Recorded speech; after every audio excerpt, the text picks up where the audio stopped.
How's it, guys? Welcome to the channel. As you are viewing the first few days of December, and you will see that the weather has been very stormy looking, very cloudy and quite cool actually, and I must say surprisingly bearable for this time of year.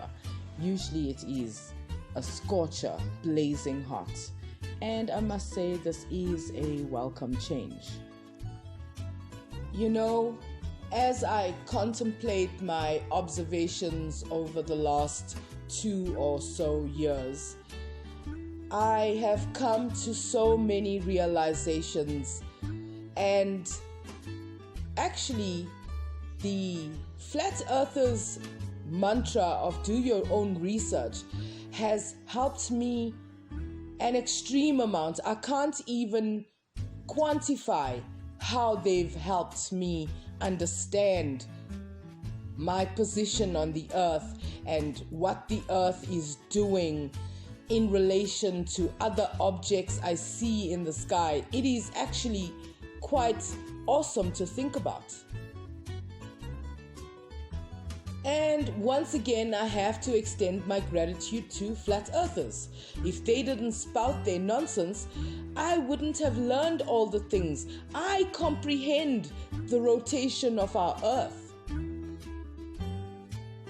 So the summer solstice is coming up on the 20th of December.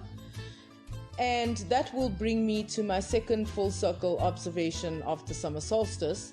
And I think that is more than enough to have shown that actually the sun sets and rises, and that is an indication of the earth being a rotating globe.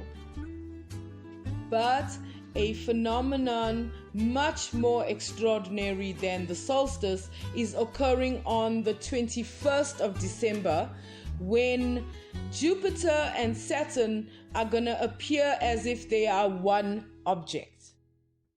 And luckily for me, I've been tracking Jupiter for the past couple of months, ever since it appeared in the eastern skies. I'm not sure how many months back.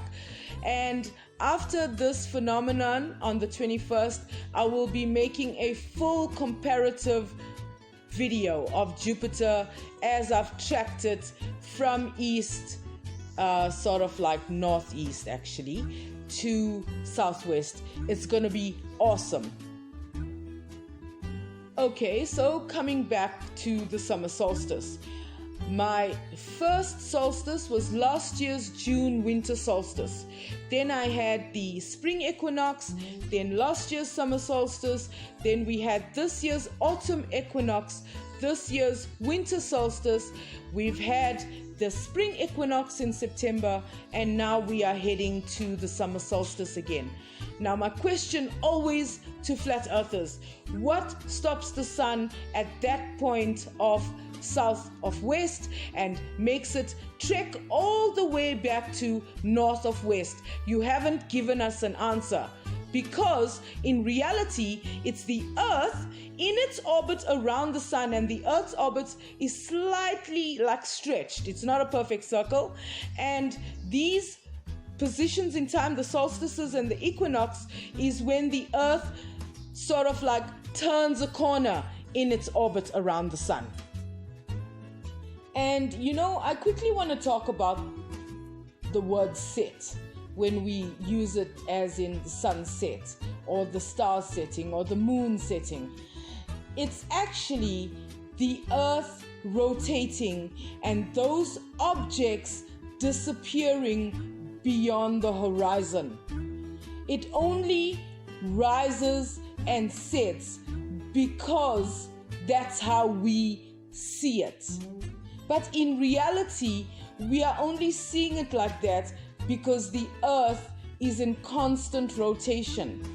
And one of the things that really frustrates me, especially after all these observations I've made, realizing how the earth turns, is where the sun actually is in reality, in relation to the earth.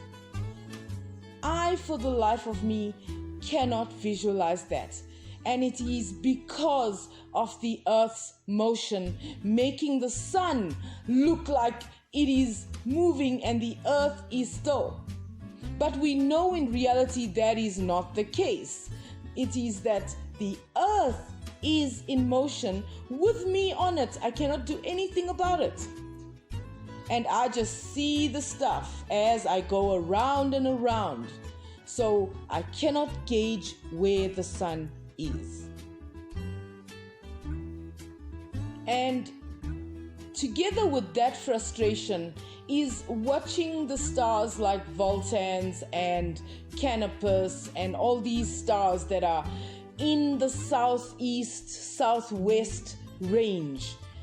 Those stars don't go from the east to the west or the northeast to the southwest or whatever that case may be. No, these stars just go from southeast to southwest.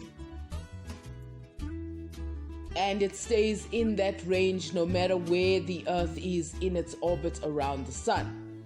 So I have to, open my mind's abstract eye in order to picture how, when the Earth is rotating, some objects go from like sort of the east to the west and some objects don't. I've tried to see if there are some stars that stay in the northeast, northwest, or northeast, southeast type orbits, but I haven't found them yet, and I will keep looking. And one of the reasons is because, remember guys, flurfs say that the positions of the stars don't change. And I don't know how they came back to that conclusion, because as I said, last year I've watched Orion start off in the northeast and work its way all the way to setting in the west. And it disappeared for a few months from my view evening because, guys, I have to sleep in the night. And now, I think it was sometime in April or May. I will find the photos where Orion and its accompanying stars are in the early morning northeastern sky. And now it's in the early evening northeastern sky.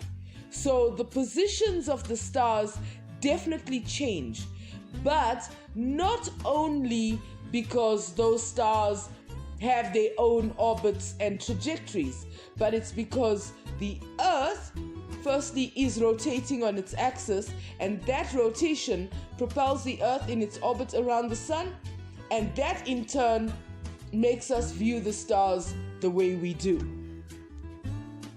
If I had a nice, powerful telescope that can see stars even with the sun's light, I'd be able to see the star like Voltans throughout the whole 24-hour period. And that's why I'm frustrated. These stars stay in my view throughout the whole year, and still I can't gauge the position of the sun. So guys, just have to apologize for my voice here. I had a sneezing attack. I don't know if it's pollen or hay fever or whatever. I just started sneezing all of a sudden, and now my voice sounds like this. Just a last point before I go. What I realized yesterday, I can't remember whose video I was watching. Professor Stick. I was watching Professor Stick's video, and he was debunking Eric Dubay. And when I was listening to Eric Dubay, it seems like he won't accept any evidence. It doesn't matter where the evidence will come from. Like, I can commission myself a spacecraft, go into space and take a photo of the Earth and send it to Eric Dubay, and he will not accept it. And the reason I say that is because one of his questions is, why don't all the photos of the Earth from space look the same? And the answer is so simple. It's that different devices have different features. So simple. Also, distance might be involved. For example, if you compare photos taken by the ISS cameras and compare it to the photos taken by the Himawari 8, they will look different because the ISS is only 400 kilometers above the Earth and Himawari 8 is about 1,000,000 kilometers from the Earth. So it's almost like a no-brainer. So guys, if you've made it this far, thank you so much for watching. I really appreciate you stopping by. Please comment. If you really enjoyed this video, please give it a like. Not yet, please subscribe to the channel, ring the bell for notifications, and please guys, stay safe. I'll catch you in the next video. Bye.